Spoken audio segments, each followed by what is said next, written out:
Lexis King is starting to establish himself, made quite a few waves, proved a lot of doubters wrong. What an entrance you have. It was great. Just the way you sit in that throne. Yeah, it's a dream come true. What went into the decision to sign with WWE? It wasn't so much of a decision as it was just a necessary transition. Who are some of the dream matches that you have in mind in WWE? I don't think about dream matches, I think about dream stories. And a dream story for me would definitely be to work with Cody Rhodes. I feel like your story is going to lead to you being NXT Champion. Well, I say it all the time, my journey is to be the king of NXT, and every king deserves a crown. Oh, it's been far too long. It's been far too long. Yes, it has. I can't believe it. Here we are. Here we are. You believe we used to live in the same city? Yeah. Northern Kentucky? Yeah. My hometown. I'm actually going home this weekend. For Christmas? Yeah, Christmas Oh, nice. Eve. I'm going to fly up there, Nice. spend a week there. There's some snow going on. Get to Oh. feel that lovely winter chill. The best thing about snow is leaving it. Yeah. Like it's, No, but it's nice to visit and see it. That's what you I know? mean. It's like, it's like you touch it and it's like, oh, it's real. And But when it's like when you live there, yeah, it's when like you have to shovel it and it's the worst. what the worst is when you're walking around and it's like sloshing around and the bottom of your jeans get that Tears salt. up your shoes too. Yeah. You know what I mean? Or when you open the car door and like you've brushed off the windshield, you open the car door and then the snow just comes onto your seat and you're like, no! Yeah, it's terrible. And then like also the salt rusts out your cars. Like what I love about Florida is like cars are more valuable here because they don't rust. Yeah, it's so true. Because there's no salt and snow. You would move down here. You were in Florida. So we were in Northern Kentucky, Yeah. like Cincinnati area. During the pandemic. Yeah. Yes. Wow. And we were they told us we couldn't work out anymore at the crunch. it was so crazy. Yeah, that was funny. Then you moved to Florida. Yeah. Then you moved back. Yeah. What made you move back? And now you're back here, but what made you move back? Well, I moved to Jacksonville, Florida. I had some family there already. And, AEW, which was the company I was with at the time, they were based out of Jacksonville, Florida. So it was cool. All of our legal staff, medical staff, all the resources for the company were through the Jacksonville Jaguars. So, and we ran out of the arena there. So I went. Daly's Place, yeah. This is when like all the shows were being run out of Daly's Place, right? Yeah. Okay, so it makes sense to be there. Pandemic era wrestling. Yeah. Where you don't have fans, and then later on we did have fans at the arena at Daly's Place, but we were. I was like, how can I, shorten this commute because I was flying there every 2 weeks. I thought, well, I'll just move there. Yeah.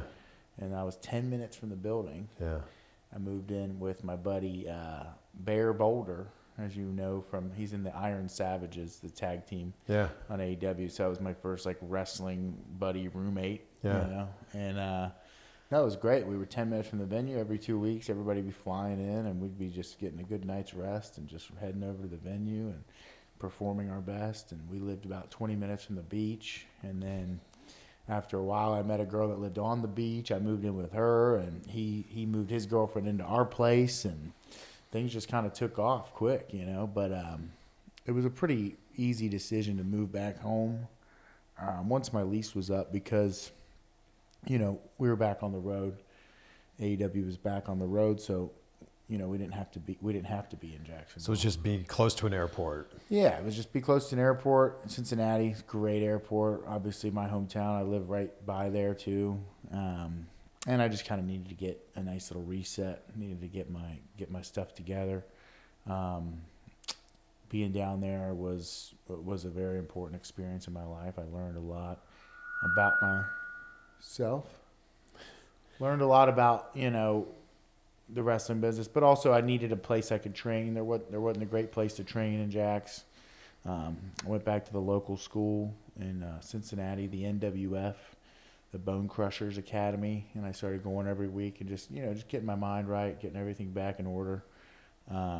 Because, the wrestling business takes a toll on you. Sure. You're traveling a lot, and, I was living on the beach. I was partying a lot, and, just kind of got ahead of myself there, and then I moved back home. And so like a reset almost. Yeah, it was great. It was the best thing ever. And, here I am back in Florida, I thought about going from Jacksonville to Orlando and just being like, all right, I'll set up base in Orlando. Yeah, that'd be like 3 hours, right? 2 hours? Yeah. And I was like, all right, I'll just go from here to Orlando. And that way, if anything comes up, I'll already be in Orlando.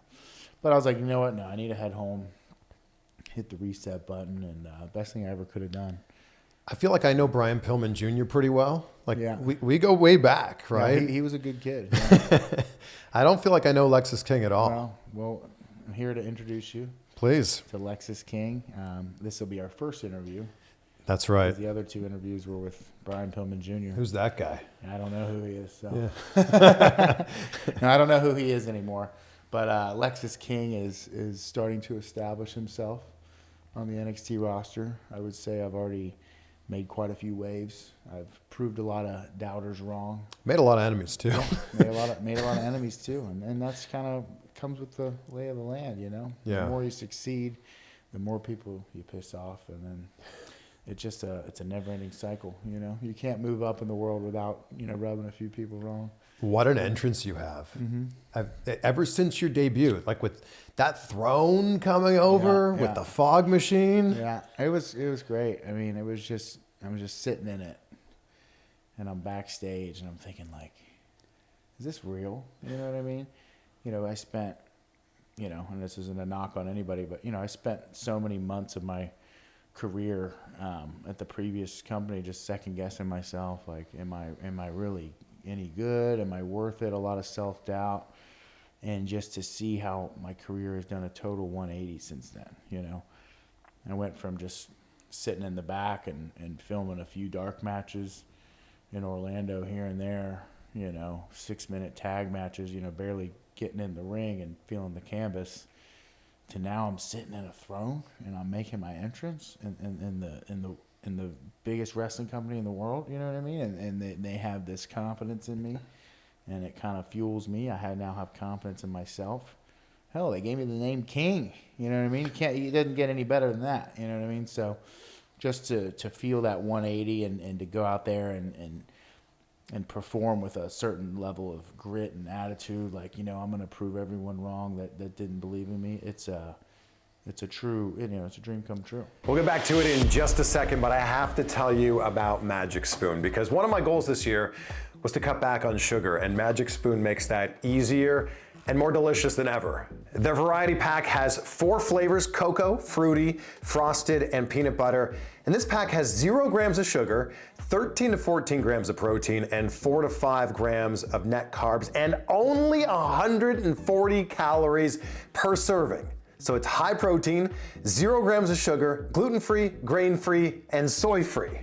So this right here is my favorite, the fruity flavor, and it's like eating a bowl of wholesome nostalgia. You've got all of those great fruity flavors there and 0 grams of sugar. Go to magicspoon.com/CVV to support the show and to give Magic Spoon a try. Use our code CVV to save $5 on your order. That's magicspoon.com/CVV. Now it's time for me to eat some more of this. Time for you to enjoy the rest of this interview. I don't feel like you'd be in the spot that you're in right now, though, if it wasn't for the 3 years that you spent in AEW. Absolutely.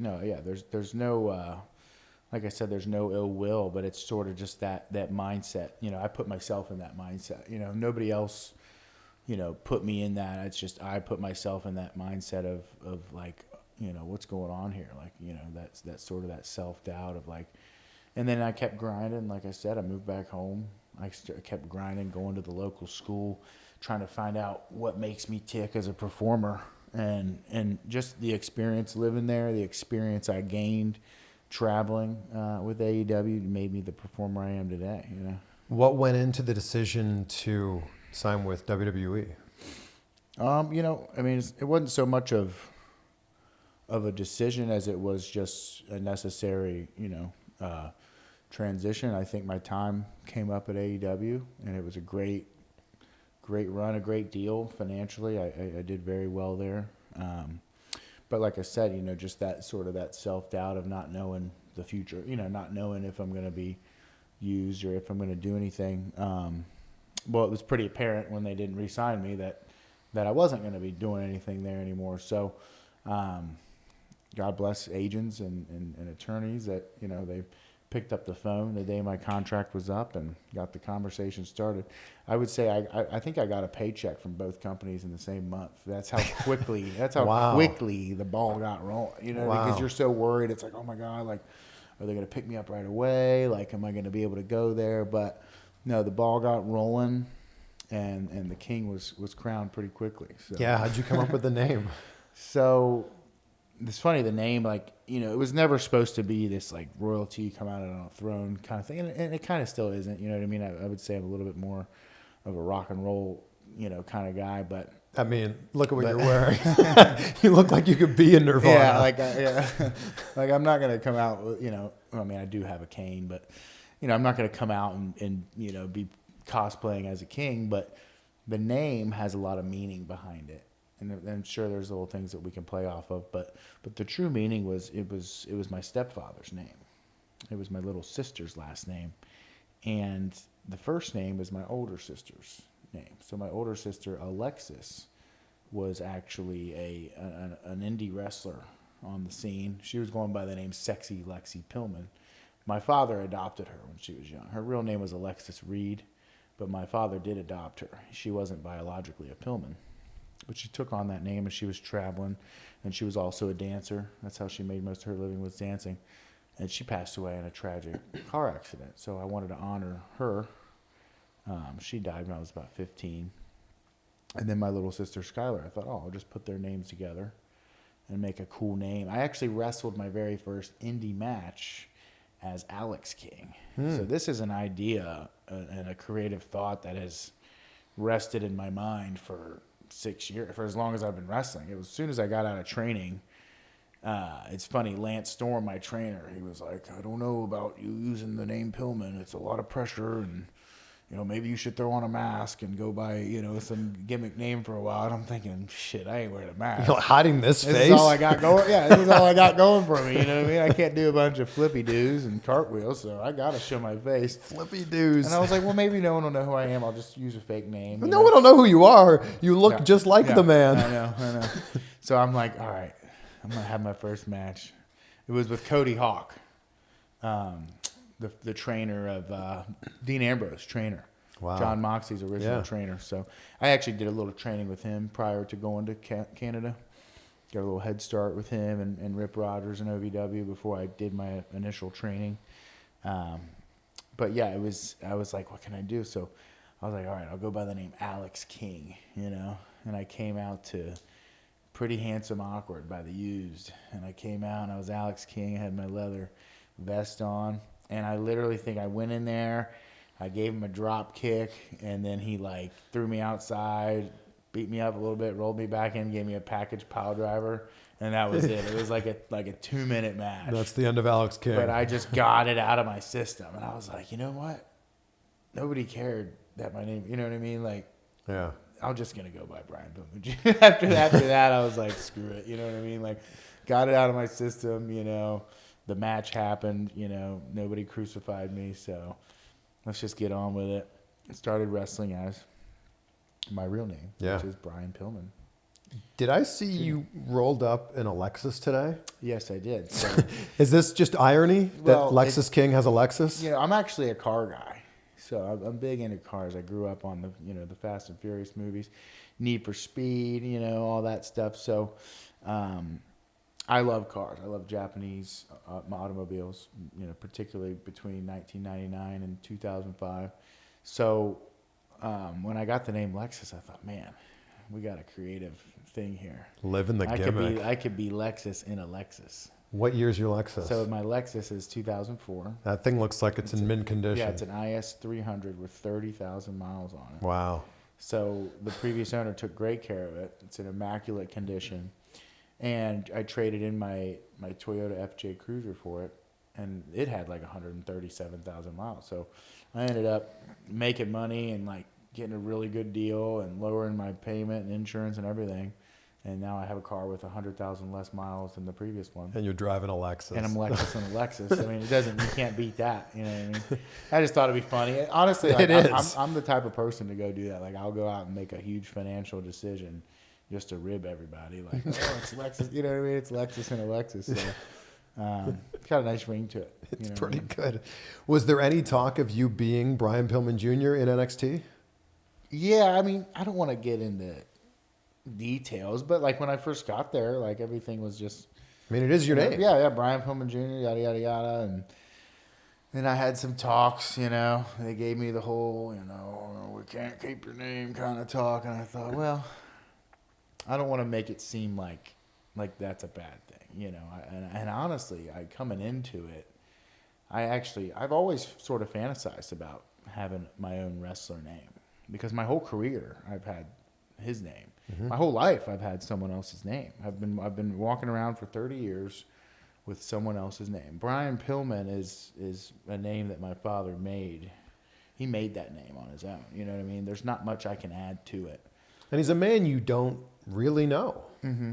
And that's true too. And it's like, and I got to the point where I felt like I was sort of subtracting from it. I was sort of drawing away from his legacy because I am using his name, and I was tired of being compared and everything. So it's like as much as it was the company's initial push for that, I was already kind of on board with that, and I was excited for that, and I wanted that to happen. And I had people tell me, "Oh no, like don't let them change your name. You want to keep all the intellectual yada yada yada." And I thought, you know what? Screw it. Like I'm not going to try to swim upstream. I'm going to go with the flow. I'm going to go with what the company wants. I'm going to put the company first and foremost. And if this is how we can not only benefit me by rebranding me and giving me a whole new identity to work with, but also, it shows the creative capacity for the company to work with its performers and build brand new, you know what I mean? Sure, they could have just said, all right, he's Pillman Jr. and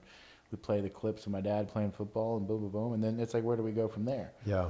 But with Lexis King, and I say that with a lot of emphasis. I see that. Lexis King. Lexis King.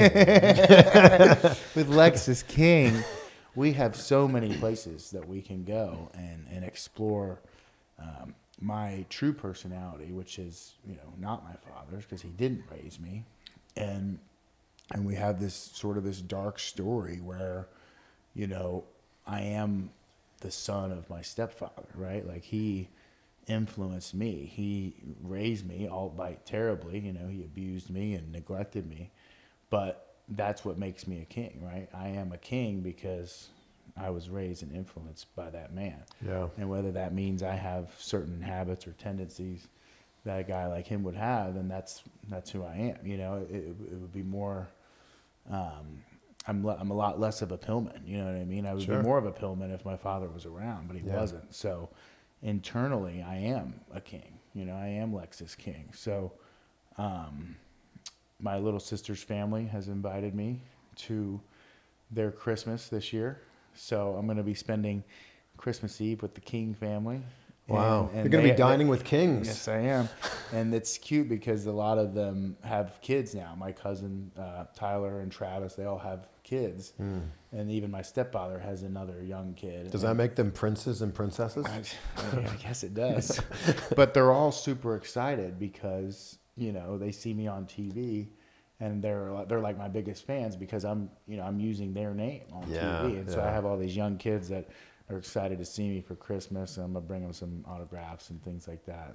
Right back to the conversation in just a second, but a big thank you to Blue Chew for sponsoring this video and just supporting the channel in general. Blue Chew is a unique online service that delivers the same active ingredients as Viagra, Cialis, and Levitra, but in chewable tablets and at a fraction of the cost. And the best part is it's all done online, so no awkward trips to the doctor, no weird conversations when you're at the pharmacy. You sign up at BlueChew.com, and then when your package arrives, your package arrives. Blue Chew wants to help you out in the bedroom. Even if you don't need help in the bedroom, my goodness, it really helps to take things up a notch. Go to BlueChew.com, use that promo code CVV, and your first month is free. You heard me right. That promo code CVV gets you your first month for free. You just have to pay $5 for shipping. It's Blue Chew. Chew it and do it. You have a new autograph now, Yeah, right? I do. Did you sit there and figure out, okay, L and a K? And Yeah, I mean, that's exactly how it goes. I was just sitting around the back one day, and the merch guy's like, hey, you know, you just did Halloween Havoc. You just did all these things. Like, we need to get all these posters signed so we can sell them off. I'm like, oh, crap. I'm like, on the spot, I had to, like, come up with a new autograph. Because for 5.5 years, I was just scribbling BP, and I'm thought, your whole life, really? Yeah, because if it was me, it would just be BP. And then if somebody wanted me to sign something to my dad's, I was just like, oh, I'll just put BP. And, like, a million times I'd get people wanting me to sign my dad's merch, like his action figure, his cards. So I just BP. Now I don't know what I'm going to do, because I'm just like, maybe I'll save the BP for his stuff and then put the LK on my stuff. But basically it's an L, big K, and a cute little crown in the middle. I like that. That's all good. How well do you feel like you knew your dad? I don't know if everybody knows the whole story here. You were very young when he passed away. Yeah, I didn't know him at all. You know, I remember as a kid, I remember seeing the bolts and the weight that would hold his ankle together. I remember seeing that sticking out of his leg. And you were how old? And like the scabbing and the oil and just the gruesomeness of it. You know what I mean? It was like a Frankenstein movie.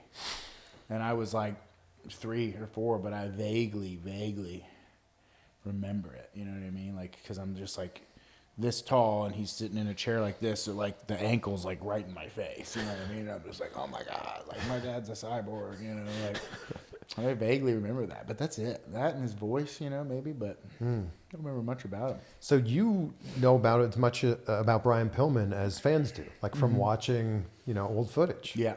Wow. Yeah, that's my education on my father. And again, and don't get me wrong, there's a lot of that in-ring influence, you know what I mean, just from watching his stuff and having the same genetics and mannerisms that I can't ignore, you know. Yeah, but and as far as athleticism, but as far as my personality and who I am and my values, you know, I don't really know that much about him, and he didn't have that much influence on me growing up, you know. Sure. What I mean?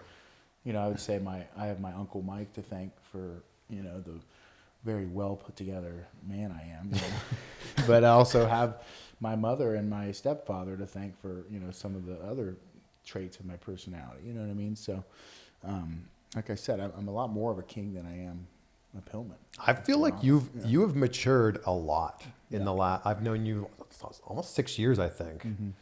Well, when was your wrestling debut? So I had my first match, like I said, with Cody Hawk. I'll call that my first dark match. Okay. So I think that was December 18th. 2017? Okay. And then I had my first match as Brian Pillman Jr. on December 31st. Well, happy WrestleVersary. Thank you. 6 years this week, basically. Yeah, that's wow, true. That's crazy. I feel like you've changed so much since then. Yeah, I've definitely evolved as a performer. You know, you start off in this business. I had access to a lot of the old timers, you know, as they say.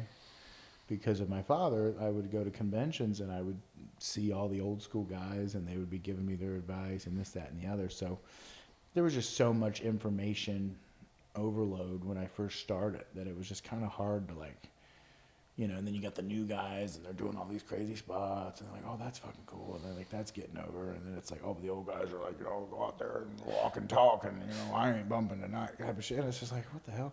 So it was hard to, like, decipher all that, you know. And then you got the people that actually made money. And then I got lucky to meet up with Jericho and do a podcast on his tour bus with Fozzy and stuff. So it was like that kind of got me a little bit of buzz going early on. I just got out of training with Lance's, but I got hurt early on. So with training with Lance Storm and then touching base with Chris, it was like, okay, now I have like 2 guys that really did it.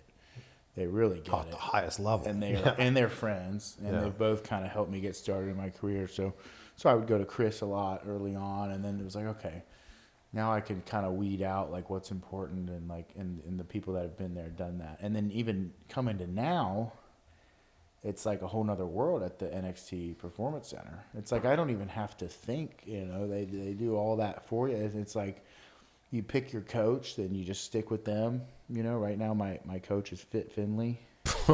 So it's like I don't really have to ask, you know, what brother thought about my match. Like, if I come to the back and my coach says it's good, then it's good. And I'm in the habit of it too. I'll go to other coaches and see what they think. But they, they'll tell you there too. It's like, hey, stick to your coach. We don't want to give you too much feedback. And so it's just so much easier from having to sift through all the noise and figure out what makes this business tick. I now have just a very streamlined, this is what we want out of you in the ring. And then the creative team this is what we want out of you when you're in front of the camera doing vignettes and stuff. So it's once you, I know there's benefits to different styles and companies, Some people thrive in AEW with a lot more freedom. The House of Black are doing incredible stuff over there because, they have that creativity. They have that direction that they want to go in. I'm a little bit different. I thrive more in the structured environment. I like working in collaboration with the writers, letting them tell me, how to act and what to say. But also, there's a lot of that in me too. It's not just a completely new character. It's a lot of my own personality. But I just thrive in an environment where there is that sort of direction and structure. Fans just see the show on Tuesday night, but what's the rest of your week look like? Yeah, I mean, we don't, this is a real deal. This is not a 15-minute a day, show up and do your match and leave type of job. I mean, we train every day. So there's always something to do here at NXT, whether that's training. We're training Monday through Friday. We're doing shows on the weekends. We're there all day for TV, getting everything ready. So it's a machine, and it doesn't stop, except for Christmas. So you got a holiday break, go home, see some snow, reset, and then it's right back to it. Yeah, this very much is like a Monday to Friday. Like it's a job. It's a job. And even your growth from your NXT debut to where you're at now has been incredible. What are some of your favorite matches you've had so far? Yeah, I was really just going back to my debut.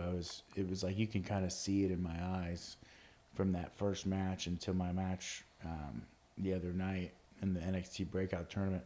I was just still in that kind of deer in headlights, oh my God, they're putting me in a throne and I'm coming out and they want me to do good. And you got a fog machine. And this is my first match here, and it's in the WWE, the biggest company in the world, and we just spent time making sure everything's good, and so I didn't know who I was too, and they're telling me, oh, you're gonna be a bad guy or a heel, as we say, and I'm like, oh fuck, what if they cheer, what if they don't make it, what I mean, so there's so many little questions going on, and I kind of came out, and again, it was going back to my first match. It's I just got it out of my system. I was like, oh, okay, I know what I'm doing. I've had over 350, 400 matches. Why did I make such a big deal out of that? And now it's every week. Now we're going and we're flowing, and I'm comfortable, and I'm coming out, and I'm sitting in my chair, and I'm relaxed, and I just know how the crowd's going to react. I know I'm going to come out, and they're going to make noise. I know they're going to be into my match. It's just the confidence from that first match. Like you said, it's just day and night, So, and that's what a system like NXT does. They prepare you to become a star. They make sure you work and you earn it. There's no days off. We're all working hard. We're all setting up the rings every weekend. It's a process, and it's a process that I really enjoy, It's only been a handful of months, but what are some of your favorite matches so far? Yeah, sorry, I glazed over that one. I rephrased it. Well, next week I have a big match coming up with Riley Osborne. Really looking forward to that one because I don't know when this is going to air, but probably 2 weeks. Oh, okay. Yeah. So it would have already happened. I'm sure the people will have already seen it. Yeah. Cool. So we can just edit all this out. But I had a really the Breakout Tournament has been a great string of matches for me because the Breakout Tournament is we're showcasing all these incredible athletes, Division I, some former NFL pro sports players, and so to go out there in round one with Dion Lennox, which is a huge athlete, just an incredible monster powerhouse of energy, and to go out there and wrestle him in his first TV match was really big for me. To be able to go out there and obviously be victorious, but also to sort of break in a young new talent with a ton of potential, and for the company to have that trust in me that I can go out there and deliver with a guy that's, you know, been training for, you know, 6 to 8 months, you know what I mean? Like, just, hey, you know, here you go, you know. So they've been giving me the ball, you know, and I've been running with it. And then on the flip side of that coin is the second round of the breakout tournament. I go out there with a guy with tons of experience, with Riley Osborne, just an incredible British wrestler, incredibly technical, incredible finisher with the shooting star press. So having the confidence to go with a guy at the high level, but then having the confidence to elevate someone else that's still learning and to make it easy for them. It's like I feel like I'm just becoming such a well-rounded performer. Yeah. And then don't even get me started on my first pay-per-view match ever. That was great. PLE match with Carmelo Hayes. I mean, talk about something full circle. You know, me and him go back to the indies and stuff. We never actually wrestled each other, but we would see each other in passing, and I always had a lot of respect for Carmelo Hayes, formerly known as Christian Casanova. So to be able to kind of go full circle with that, and the company to go, oh, these guys have great chemistry, you know, on the mic with each other, and now great chemistry in the ring. That was only, I think we had a house show match before that, just to kind of like feel each other out, and it was just amazing. I just felt like working with somebody like him who's already, you know, at a high level in NXT, and then just to show that, hey, I'm right here with you. Yeah. Like, I'm getting the same, you know, level of reaction. I'm working at the same rate as you. You know, it's clear that, you know, nobody's outworking each other. We're outselling each other. We're selling for each other and making each other look like stars. And then we already are stars, so it's just like, it was just a match made in heaven. You know what I mean? And that was the first time I ever had a singles match on a pay-per-view. Wow, yeah. So I think the whole world was just, you know, I have my detractors and my haters, and I think they were just like, oh, well, they just couldn't wait for me to fail. You know what I mean? They just couldn't wait for me to go out there and shit the bed. And don't get me wrong, I have in the past. You know what I mean? I've had some matches in the past on TV, live TV, that were far from spectacular. But now that I look back and I go, okay, like, there's this process here that prepares and grooms people for these big moments, where in the past I was just sort of thrown to the wolves, you know what I mean? So it's like I don't feel as bad about matches that weren't as great in the past, because I was just a young guy getting thrown out there, you know what I mean? Where here it's like, okay, they're setting me up to succeed. If I fail now, it's like, all right, now what am I missing here, or what did I mess up? But like, just the process and being sort of groomed for success. You know, they don't set you up to fail here, which is a great thing for me. Now, I know there's a lot of performers that, you know, prefer the freedom and sort of the free schedule of living at home and stuff, but I definitely thrive in this culture here. So. You know, Lexis King's beard makes you an instant heel. People hate that beard. Yeah. Yeah, that's something that really worked out for me, because it's all about engagement and getting the fans interested. And it's funny, I moved down here, and there's a little backstory to this. Everybody joked, they were like, oh, you know, Trick and Mello must have hooked them up with their barber. But, like, that's actually what happened. So like, that was like a comment on Twitter, but I moved to Orlando. And I thought, well, I need to hit somebody up and see who the best barber is. So I texted Mello. I had him on Twitter. I didn't have his cell phone number at the time, but I said, hey, man, like, where's the best barber in Orlando? And he's like, don't worry, man, I'll hook you up with Charlie. So I hit up Charlie, and I've never had this happen. Like, I've never had it done before. All I asked for was, like, a haircut similar to what I'd have, like, in AEW or previous, you know. Just, like, line me up. You know what I mean? Line me up sharp, make me look good. And he adds all the color. Like, he adds all the whatever it's called, the brown and, like, the really darken your beard and really bring it out. But I didn't know he was going to do that. This is my first cut with this guy. And I get out of the chair and I look in the mirror and I'm like, yeah. I'm like, that's it. Like, like, I loved it. Like, so people that are shitting on it, man, I loved it. I got out of that chair and I was like, hell yeah. Like, I started looking Dominican myself. You know what I mean? I was like, I mean, he's Peruvian, but I started looking like I was Hispanic, and I thought, man, this is it. Like, this is just so, it's just like the lines are so sharp and they're kind of, it looks like it's drawn on, but I was like watching it, and this was my first like I think I was getting my photos done. You know, I didn't even have a segment or anything. So I got the spray tan, and then my beard's all, done up, and I go there, and it was just an instant hit with the locker room. Like, everybody was just like, you look like the most evil, villainous heel in the history of, like, so once it caught on online, because obviously I hadn't seen the reaction yet, but once I went out there and it just started catching on, and so I just lean into it. And now I have a routine, and the routine hasn't changed. Every Tuesday before TV, Charlie does me up real nice. Urban Barber, for those of you in the Orlando, Florida, Tampa. I mean, he drives around. He's got a bus. He drives a bus around. Yeah. What a production. He'll go around town and cut people's hair. And I mean, it's the best haircut I've ever had. I mean, he's truly phenomenal. And he's added a layer of my character. You know what I mean? Like, and that's what I appreciate so much about this business, is working with people. You got your barbers and your seamstresses and the people that work on your gear, and like the people that do your hair and everything. And it's such a collaborative effort from the people that set up your entrance. And I got people that like are throne people that like work on my throne.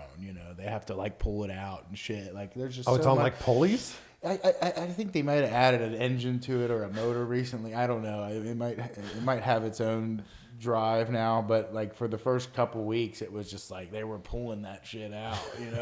There's like a team of guys. There's like 4 of them. They're like making calls and hold and pull, and I'm like, Jesus Christ! Like, they're doing a whole. They got these guys on salary just to pull my throne. You know what I mean? So there's so much that goes into it with production. And you just don't have to worry about anything else because everybody works together. But even not in gear, this is a look. Look at this. This is just how I dress. What's this? What's on your chain? This is I think that's the Lord. I think that's the Holy Spirit right there, my friend. No, I actually. It's funny. I have some other chains and jewelry and stuff, but I found this in that car. So the previous owner left this chain in that car. Wow. So like, it was just like I found Jesus. Like, I found quite literally. Yeah, like literally, it was the other day. I had some guy come and detail it, and he goes, "I left the chain in your glove box for you." And I was like, "Chain? I don't have a chain in there." But he must have found it under the seat or something. And I go in my glove box and I pull out, my Lord and Savior Jesus Christ, and I thought, man, this must be the car for me. What I mean? God gave me this car. You found Jesus in a Lexus. Yeah, I found Jesus in a Lexus. But I feel like with the headband, with the hair, with the Nirvana shirt, I said it earlier, but I feel like you could be in Nirvana. Yeah, I'm starting to come into my own, and this is just sort of my style, maybe turned up a little bit. But yeah, it's rock and roll, baby. And just the way you sit in that throne. Yeah. It's like, this is it. It's like, I care, but don't really care. I like that. I mean, you know what I'm talking about. It's pretty great. I'm just here because I have to be. You know what I mean? I'm just here because I got to kick your ass. Yeah. Sorry to you. Another day at the office. Who are some of the dream matches that you have in mind in WWE? People always ask that question of dream matches, and I look at it as a bigger picture than that. I look at the match. The match is the means to the end, but I look at the end result. And I look at the story that built up. One of the best things to happen in my career was being put into that storyline with Trick and Carmelo Hayes. This is the first time in my career where I had an opportunity to get some attention on me and to get some storytelling happening. At the end of the day, the story is about those guys, but to be able to put myself in a high profile setting and have sort of a payoff, blow-off match at the pay-per-view, it just goes to show how much more important wrestling is when there's a story, you know what I mean? Like, throughout my career, I never really had that, you know what I mean? I did have some moments and some stories that led up to some matches, but not to the degree where it was built up that well, So you go out there and you're having this match and the crowd's super into it, and you're like, man, like, what's so different about this match than any other match I've had? It's like, oh, wait, we did weeks and weeks of television and building up and building the character, and then now this match has a story. But people thought you were the payoff of that angle, and then it wasn't, and then the story continues. Yeah, and then the story. So it's like, I'm not like, oh, what's my dream match? It's what's my dream story. You know, what stories am I looking forward to telling, and the whole process of it. Sure, like we're gonna have a match. You know, the match will be great, but you know, you go out there and you can either do a bunch of crazy spots and moves and chairs and barbed wire and all this stuff, or you can tell a really good story leading up to it and almost get the same reaction on a normal match that you would doing all this crazy stuff, because the people are so much more invested in that story. So I don't think about dream matches. I think about dream stories. And a dream story for me would definitely be to work with Cody Rhodes. Having spent some time at AEW with him, he's someone that I always looked up to. You know what I mean? He was a great leadership figure there. He definitely gave me a sense of direction and purpose when I was there. And I don't know what it is about me, but I just have this thing with other second generation wrestlers that I always just, whenever I'm in the ring or working with them, I always like rise to the occasion, and I have some of my best work ever. I had a match with Kerry Morton, Ricky Morton's son, in Raleigh, North Carolina at Steamboat's last match. You know, it's some of my best work is when I'm in there with another second generation wrestler. You know, again, I wrestled Ricky and his son Kerry at Ric Flair's last match, and then for those of you who don't know, Brooks Jensen, who I wrestled on TV several weeks ago, one of the best matches I ever had. It's just because there's a certain level of respect and like understanding when it's in your blood and you've kind of come from this business, and again, I wasn't quite raised around it, but I was quickly, you know, I quickly gained a lot of respect for it from seeing that the level at which my father reached and the amount of people that he, you know, connected with and stuff. So when you have that level of, you know, respect and it's in your blood, it's like, it's something about me. It's like my father like takes over for the match and he like does the match, you know what I mean? Like, it's almost like he's like, his spirit's with me, and I put on some of my best work ever. So I've just always dreamt of like me and Cody just having that like final like big match, you know, where it's like a big story where we talk about, you know, maybe some of the similarities and the differences of our journeys and how he got to where he is, and you know, his relationship with his father versus mine, and the differences and polarities there, and like how we both ended up here, you know, at the WWE. He's the best version of himself that he's ever been, and I'm the best version of myself that I've ever been.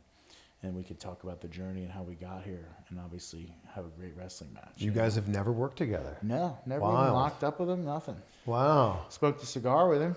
That's Hung close. Out on his tour bus. He used to have a tour bus. He still does. He still has the tour bus. He still does. So, yeah, I mean, Cody's just a cool guy, you know, and I've always wanted to tell a good story with him. And very similar to you, there's a work ethic for both of you. Yeah. Cody works his ass off. You work your ass off. And that's why both of you are in the positions that you're in right now. And it's been amazing watching both of your journeys. Yep. I mean, my first interview with Cody was when he was Ring of Honor champion. I guess I did one with him at WrestleMania 27, but first long interview was when he was in Ring of Honor. My first interview with you was MLW. Yeah. The journey you've had since then. From MLW to AEW to where you're at now. Yeah. Do you remember, you mentioned it earlier, but when we went to the gym, Crunch Fitness, we would go there a lot. Do you remember that day we went with like a group of us? We did shoulders. Yeah. Like the most insane shoulder workout I think I've ever done. We did like 9 sets of different things. Yeah. And then there was like 5 of us, and the manager of the gym came over at some point. He's like, "Hey, some people are complaining you guys are too loud." And we're like, Yeah. "What? We're at a gym. Yeah, we're at a gym. Like, what's the problem here? You're a maniac in the gym." Yeah. I don't know what it. I don't know what it is. Like, you bring this intensity to the workouts that you have, and like obviously you have this natural charisma, but like you step into a gym and your charisma goes from a 10 to like a 14. Yeah. Where does that come from? It's funny. I actually had one of the managers. He was talking about like wearing the masks and stuff. It was at that same Crunch, and he was like, you know, I need you to wear your mask. He's like, you know, I know that you're very expressive when you work out. You know what I mean? Like, he was trying to find a way to say what you just said. Like, because after sets you'd be like, "Woo, yeah, okay."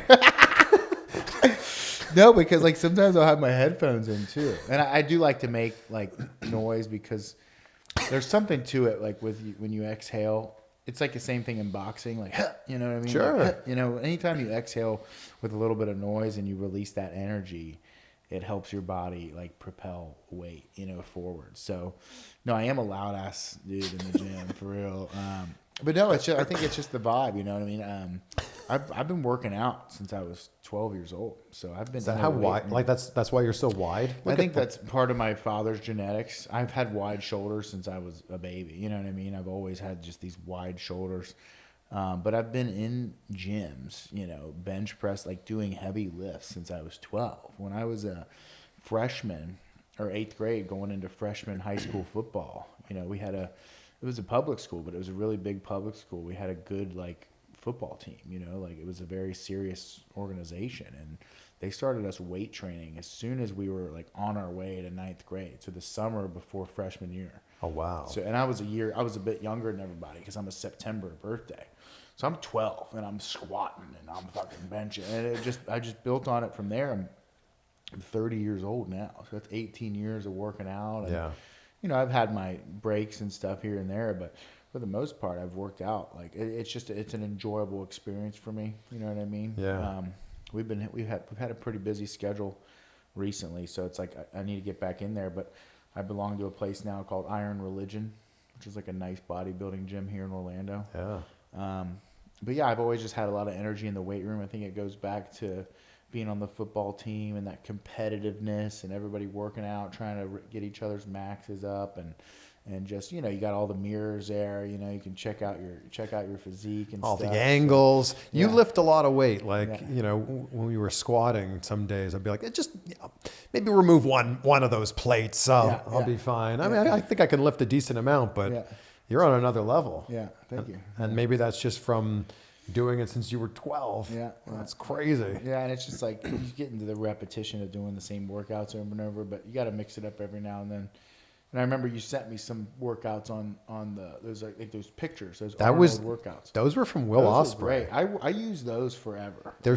So the very first interview I did with Will Ospreay, we were chatting after the interview was done, and I'm like, man, I'm just so impressed by how much size you put on. Because when you look at Will Ospreay's before and you look at him now, they're like two completely different people. Yeah.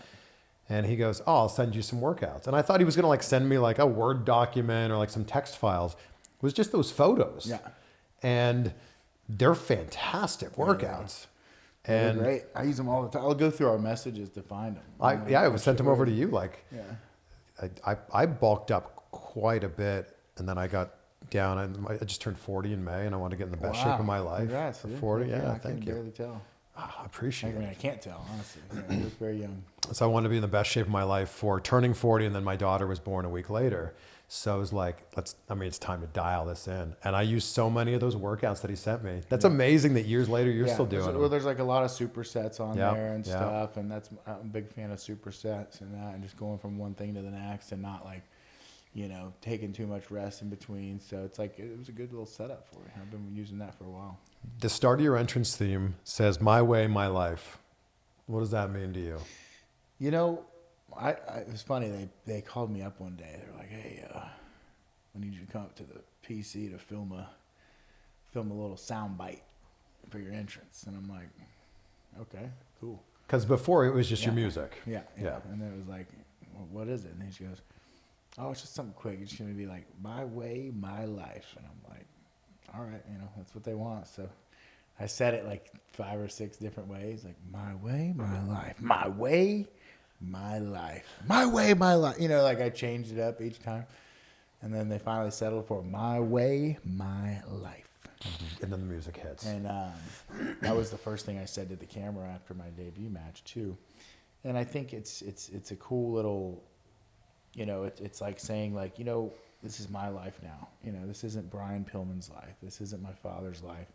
Yes, I have him to thank for being brought into this world, both physically into the physical world, but also being sort of grandfathered into the pro wrestling business. Let's just get that out of the way. Obviously, I probably wouldn't be doing this had it not been for such a great, the accomplishments of my father to have given me the opportunity to break in. You know what I mean? But with that said, I've definitely fallen in love with it. I didn't take any free lunches on the way here. You know, I did my indie stuff, you know. Dude, before that, you moved to Calgary. Yeah, I moved to Calgary. You moved to another country to train. I did indies for several years. You know, I worked for various television companies, OVW, MLW, AEW.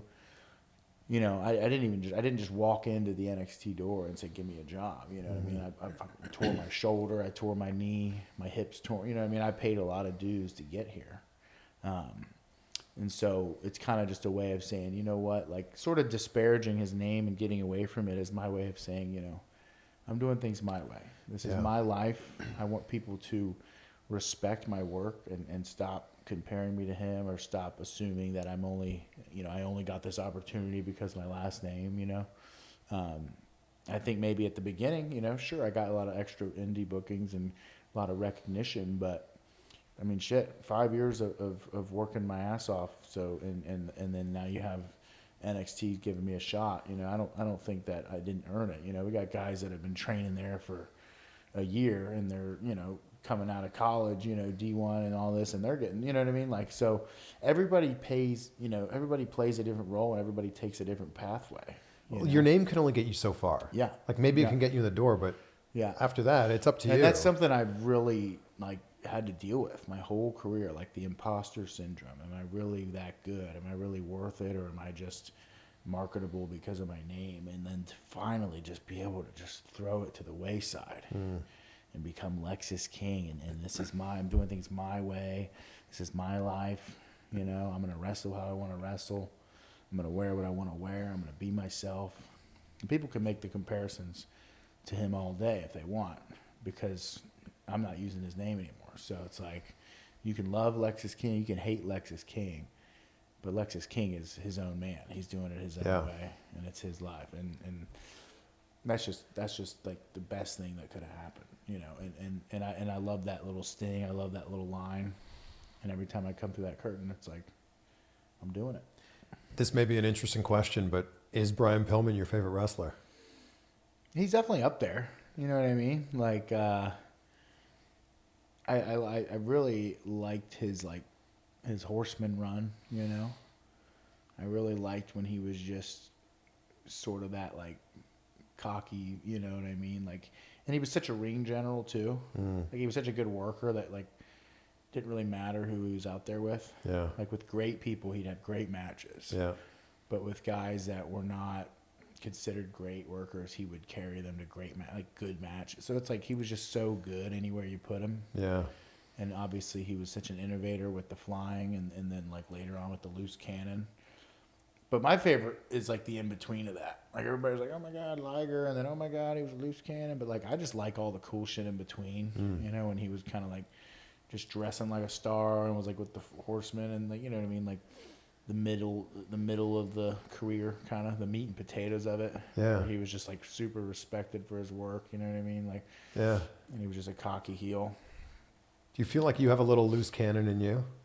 Yeah, I would say so. Yeah. You know? Maybe in real life too. Yeah. I haven't quite snapped yet, you know. And hopefully not like in real life, you know. I mean, I would say, you know, his career and his life ended the way it did because he was living on that edge, you know, and maybe the character and the injuries and everything just all came to a head. So I hope that if I ever do become, you know, a loose cannon, you know, in kayfabe, that like my real personal life is like super like boring, you know what I mean? Like I hope I'm just like super chill at home and like my kids are fed and everybody's like money is saved and like the bills are paid and then like I can go to work and be a psycho. Because that was not the case for you? Yeah. Because like I don't want it to be like, oh, I'm crazy. And then it's like I come home and then there's chaos at home. You know what I mean? I want to make sure there's that balance. Yeah.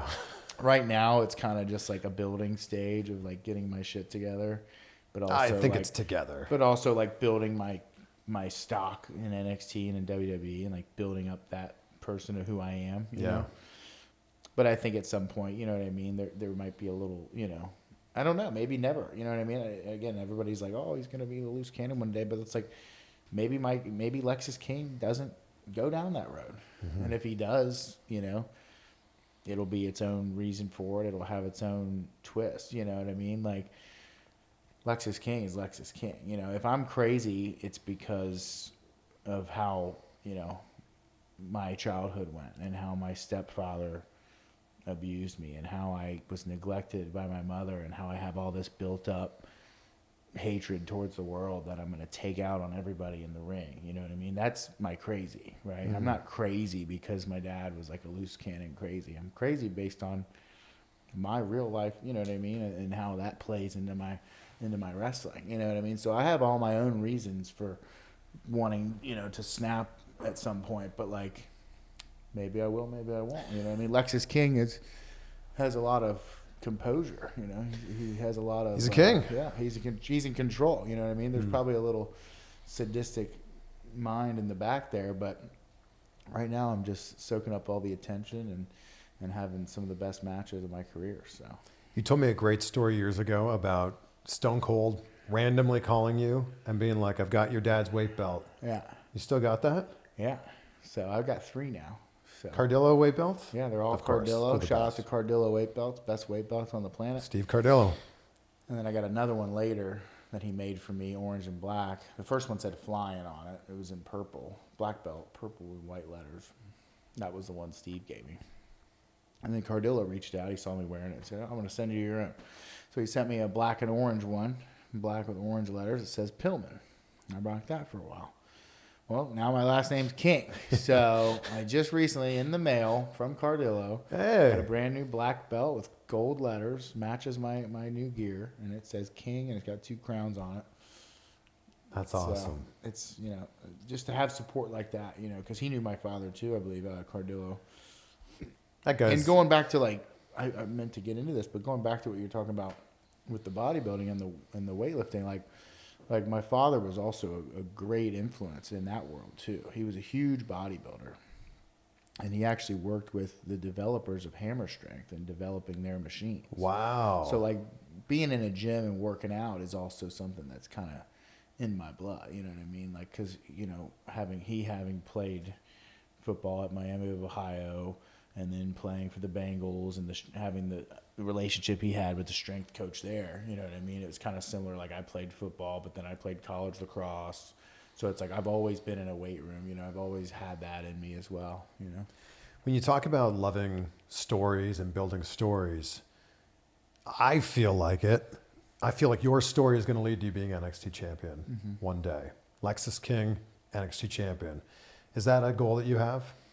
Well, I say it all the time. My journey is to be, the king of NXT, and every king deserves a crown. So I think it's a long time coming for me to have some singles recognition, and to showcase a star that can represent the brand very well. I think I would be a very good face of NXT. I think that I would bring a lot of eyes to the product as a champion. But also too, it's just playing my part. You know what I mean? It's being the best version of myself. You're buddies with John Cena, right? Sure. So we were texting the other day. We were texting him.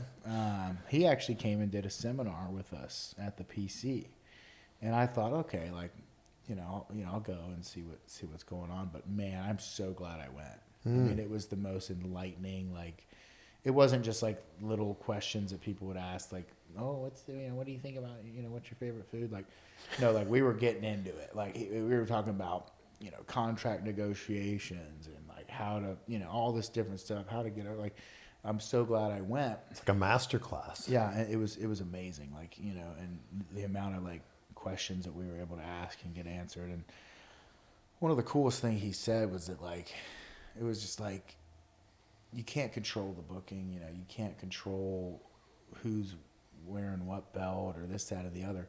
He's like, but you can be the best version of said character. And if you're the best, like he was the rapper guy, if you're the best rapper guy on the roster and creative goes, oh, we want the rapper guy to take on a huge monster, you know what I mean? Like, then they're going to pick the best rapper guy they have and put him against the best monster character they have, and then go, oh, what does the match look like? You know what I mean? So it's like people get all, I'll never pitch an idea again. Let's put it that way. You say there's no point in pitching anything because, you know, if you pitch something, they don't use it. Now you're disappointed. Now you're upset. Because your expectations haven't been met. Yeah. But it's like, if you just be the best version of your character, and then they decide to choose you for these things that they created because they're the writers, they're going to come up with the ideas.